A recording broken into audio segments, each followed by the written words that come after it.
अस्सलामुअलैकुम। मैं हूं आपका होस्ट मोहम्मद अरसलान रज़ा। कैसे हैं आप सब? मुझे यकीन है आप सब ठीक होंगे क्योंकि मैं भी बिल्कुल ठीक हूं। Army of the dead year 2021।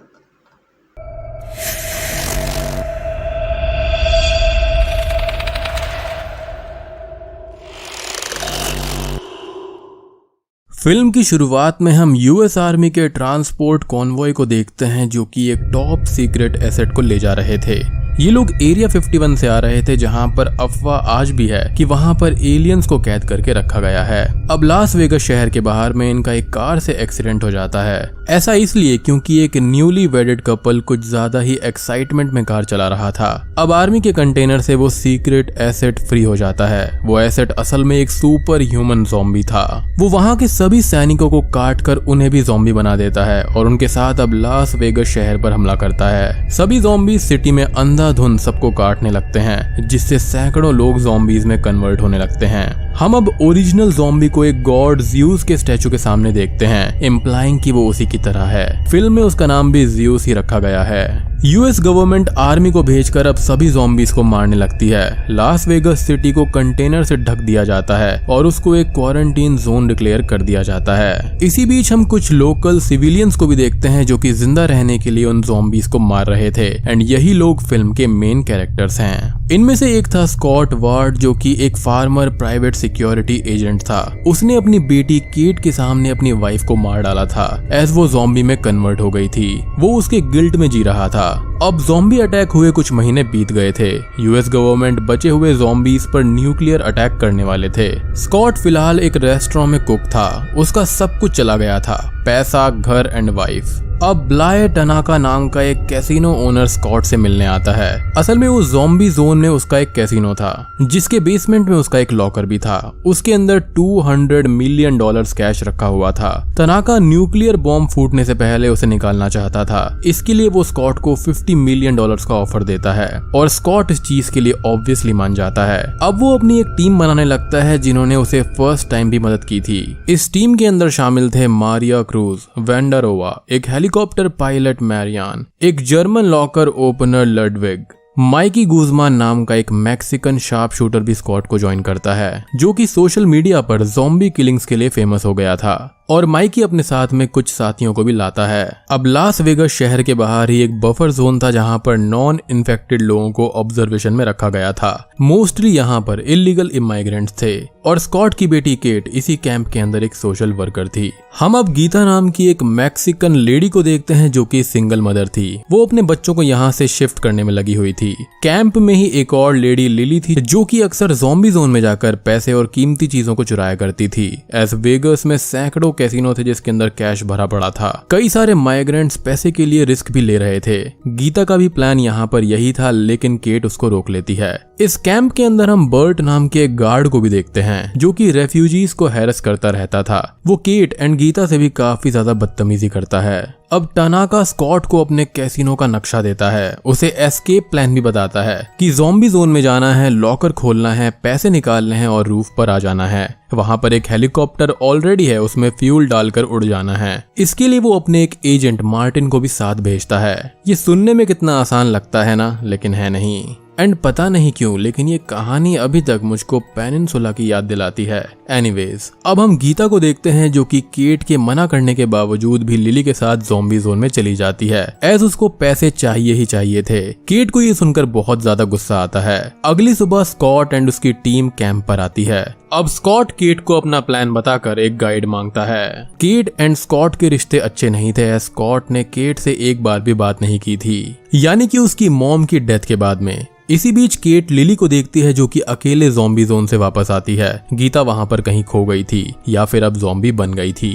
Cat lily पर गुस्सा करके ये कहती है कि उसके 2 बच्चे थे और ये बात लिली नहीं जानती थी। स्कॉट लिली को गाइड के तौर पर हायर करता है तो केट भी उनके साथ जाने की जिद करती है। उसे वहां पर गीता को ढूंढना था। स्कॉट के मना करने के बावजूद भी वो नहीं मानती। लिली भी अब बर्ट को हायर करती है और उसको $20,000 का ऑफर देती है और ये लालची कमअकल इंसान मान जाता है। सभी लोग अब एक कंटेनर के जरिए ज़ॉम्बी जोन में घुसते हैं। पहले वो एक ज़ॉम्बी टाइगर को देखते हैं और वहां पर जाते ही लिली बर्ट के पैर पर गोली चला देती है। वो सबसे ये कहती है कि यहाँ पर 2 टाइप के ज़ॉम्बीज हैं, एक अल्फा एंड एक नॉर्मल। अल्फा ज़ॉम्बीज जो हैं वो इंटेलिजेंट हैं, लीडर हैं, उनका ऑर्डर नॉर्मल ज़ॉम्बीज मानते हैं। उनके इलाके में घुसने के लिए उन्हें कुछ ऑफर देना होगा, इससे वो हम पर अटैक नहीं करेंगे। अब हम क्वीन ज़ॉम्बी एंड उसके साथी को देखते हैं जो कि आकर बर्ट को अपने साथ ले जाते हैं। अब सभी लोग कैसीनो की ओर आगे बढ़ने लगते हैं, जिसको ज़्यूस ऊपर ओलंपिक स्टैचू पर चढ़कर देख रहा था। क्वीन ज़ॉम्बी अब बर्ट को ओलंपस बिल्डिंग में लाती है जहां पर सैकड़ों नॉर्मल ज़ॉम्बीज थे। अब ज़्यूस वहां पर आता है और हमको ये पता चलता है कि क्वीन ज़ॉम्बी प्रेग्नेंट है, जिससे ज़्यूस काफी ज्यादा खुश हो जाता है। वो बर्ट को काटकर फेंक देता है, जिससे बाकी सारे ज़ॉम्बीज उसको काटने लगते हैं। लिली अब सबको मेन रोड के बजाय बिल्डिंग्स के अंदर से ले जाने लगती है, जहां पर कई सारे ज़ॉम्बीज हाइबरनेशन मोड में थे, यानी कि सो रहे थे। स्कॉट अब सबके लिए ग्लो स्टिक से रास्ता बनाते हुए आगे बढ़ता है। माइकी की फ्रेंड चेम्बर्स में जाते टाइम एक ज़ॉम्बी से टकरा जाती है, जिससे वो उठ जाते हैं। उस पर गोली मारने के चक्कर में कई सारे ज़ॉम्बीज जागने लगते हैं, जिससे सभी लोग फौरन भाग जाते हैं। फाइनली चेम्बर्स गिर जाते हैं तो वो अपने आप को उड़ाकर कुछ ज़ॉम्बीज को मार डालती है। स्कॉट की टीम फाइनली कैसीनो पर आ जाती है। उन्हें वहां पर वैसा ही मैप मिलता है जैसा टनाका ने उसे दिया था, मीनिंग कि ये टीम उसकी पहली टीम नहीं थी, यानी कि टनाका ने इससे पहले कई सारे लोगों को कुर्बान कर दिया था। अब टीम यहाँ पर स्प्लिट हो जाती है। मारिया एंड मैरियान ऊपर रूफ पर हेलीकॉप्टर में फ्यूल भरने जाते हैं। स्कॉट एंड केट बिल्डिंग की इलेक्ट्रिसिटी को वापस लाने जाते हैं। वो दोनों अपनी मिसअंडरस्टैंडिंग को खत्म कर लेते हैं। केट असल में उससे इसलिए नाराज थी कि उसकी मॉम की डेथ के बाद में वो उससे मिलने भी नहीं आया और उससे कभी बात भी नहीं करी। Meanwhile lily and Martin casino के बाहर ही गार्ड करने लगते हैं। मार्टिन को क्वीन के ब्लड का एक सैंपल चाहिए था, इसलिए वो लिली से एक डील करता है। लिली हवा में गन फायर करके क्वीन को सिग्नल देती है। अब Ludwig, Mikey and वेंडारोवा locker vault के पास जाकर उसको खोलने लगते हैं। वहां पर ऑलरेडी कुछ डेड बॉडीज थी जो कि पहली टीम की थी। वो लॉकर एक रूम रास्ते के पीछे था, जिसे देखकर लडविग ये कहता है कि यहाँ पर पक्का ट्रैप्स होंगे। वेंडारोवा एक ज़ॉम्बी को पकड़ कर लाता है और उसे उस रास्ते में भेज देता है। उस पर पहले तो कुछ लीथल इंजेक्शंस गिरते हैं, गोलियां चलती हैं और फाइनली एक ब्लेड उसको काट डालता है। हम ये देखते हैं कि गीता ज़्यूस के ओलंपस टावर में है। उसके साथ 2 और लेडीज भी हैं। केट अब कैसीनो से भागकर गीता को ढूंढने के लिए निकल जाती है। लिली एंड मार्टिन के सामने क्वीन ज़ॉम्बी आती है, जिस पर मार्टिन गोली चलाकर उसकी मुंडी को काट देता है। उसे अपने बैग में रख लेता है। वो अब टनाका का रियल प्लान बताता है। उसे पैसों में कोई भी इंटरेस्ट नहीं है, बल्कि ज़ॉम्बी ब्लड में इंटरेस्ट है। असल में इससे आर्मी जो है वो अपने हुक्म को मानने वाले ज़ॉम्बीज की एक पूरी सेना बना सकती है, इसलिए वो वहां पर आया है। लिली इससे डर जाती है, एज वो जानती थी कि ज़्यूस इससे काफी ज्यादा गुस्सा करेगा। यहाँ पर टीम को ये बात पता चल जाती है कि गवर्नमेंट अब 1 घंटे में न्यूक्लियर स्ट्राइक करने वाली है। उन्होंने टाइम प्रीपोन्ड कर दिया था। लडविग लॉकर खोल रहा था, जिसमें वो कामयाब हो जाता है। उसके अंदर पैसा ही पैसा था और सभी लोग बैग्स में पैसा भरने लगते हैं। चलो माना कि यहाँ पर ट्रैप्स लगे हुए थे एंड असली मकसद कुछ और था, बट एटलीस्ट यहाँ पर पैसा तो मिला। एनीवेज, ज़्यूस को क्वीन की बॉडी दिखती है, जिसे देखकर वो काफी ज्यादा गुस्सा करता है। उसकी बॉडी को अपने टावर में ले जाता है। उसका बच्चा भी अब मर गया था। वो स्कॉट की टीम पर हमले का ऑर्डर दे देता है। सभी ज़ॉम्बीज कैसीनो पर आ जाते हैं। टाइगर भी आता है। सबसे पहले ज़ॉम्बीज मारिया को मारते हैं और मार्टिन बिल्डिंग से भागने लगता है। वो सभी को लॉकर रूम में लॉक करके वहीं पर मरने के लिए छोड़ देता है, बट कैसीनो के बाहर ही उसका सामना ज़ॉम्बी टाइगर से हो जाता है, जो कि उसको काट खाता है। स्ट्रेंजली यहाँ पर उसके बैग में क्वीन की मुंडी नहीं थी। लिली ने उसे बदल दिया था। ज़्यूस भी अब लॉकर रूम में आ जाता है।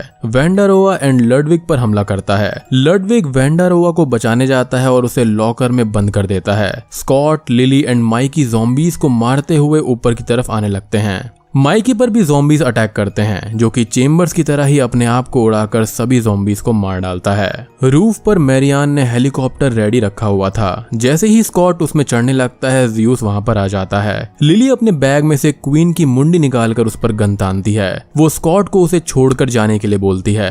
अब यहाँ पर खास बात ये थी कि ज़ॉम्बीज की पावर उसके दिमाग में होती थी, मतलब मुंडी कटने के बाद भी क्वीन जिंदा थी। ज़्यूस उसको बचाने जाता है और वो लिली पर भाला फेंकता है, जो कि उसके दिल के आर पार हो जाता है। मरते टाइम लिली मुंडी को नीचे फेंक देती है, जिससे फाइनली क्वीन मर जाती है और स्कॉट हेलीकॉप्टर के जरिए उड़ जाता है। वो अब केट को बचाने ओलंपस टावर में जाता है जहां पर केट एंड गीता थी। टावर में केट, गीता एंड 2 लेडीज को लेकर ऊपर रूफ पर आ रही थी। तभी ज़्यूस भी वहां पर आकर उन पर ज़ॉम्बीज छोड़ देता है। उसी टाइम पर स्कॉट आकर उनको मारता है एंड सभी लोग फिर से हेलीकॉप्टर में बैठकर भागने लगते हैं। इस बार ज़्यूस भी हेलीकॉप्टर पर जंप कर देता है और इससे मैरियान का बैलेंस बिगड़ जाता है। वो ज़्यूस के साथ ज़ॉम्बी जोन से बाहर जाने लगती है। हेलीकॉप्टर के अंदर स्कॉट ज़्यूस के सर में गोली मारता है बट उसने उसको ऑलरेडी काट लिया था। स्कॉट भी अब इन्फेक्टेड हो चुका था।